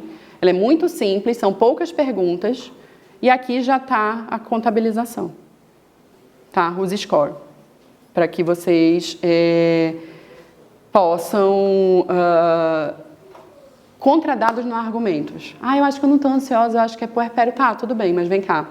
Tararam, tararam, tararam. Então, nível de ansiedade generalizada grave, eu vou te encaminhar para o médico. Com jeitinho, gente.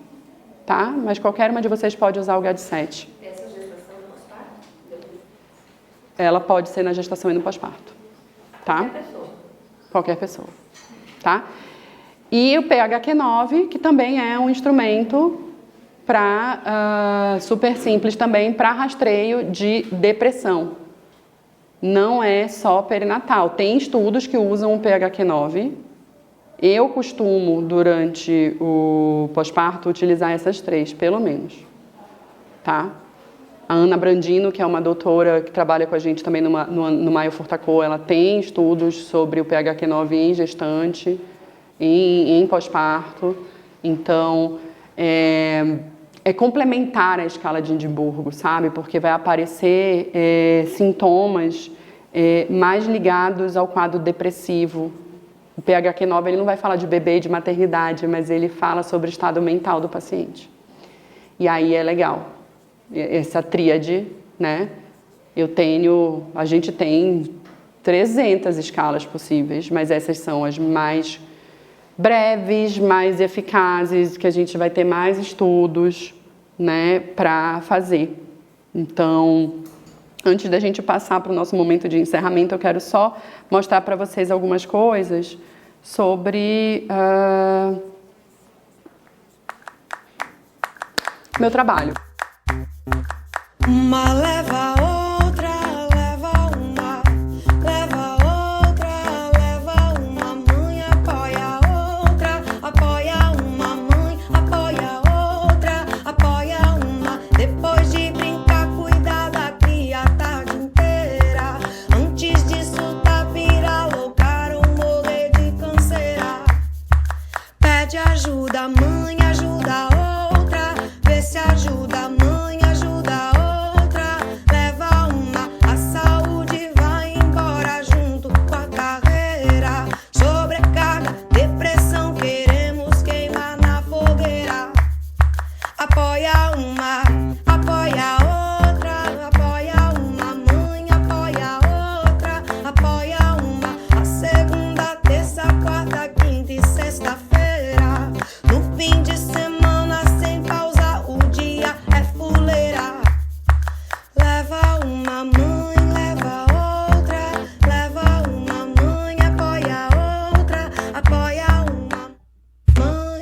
Leva outra, leva uma mãe, apoia outra, apoia uma.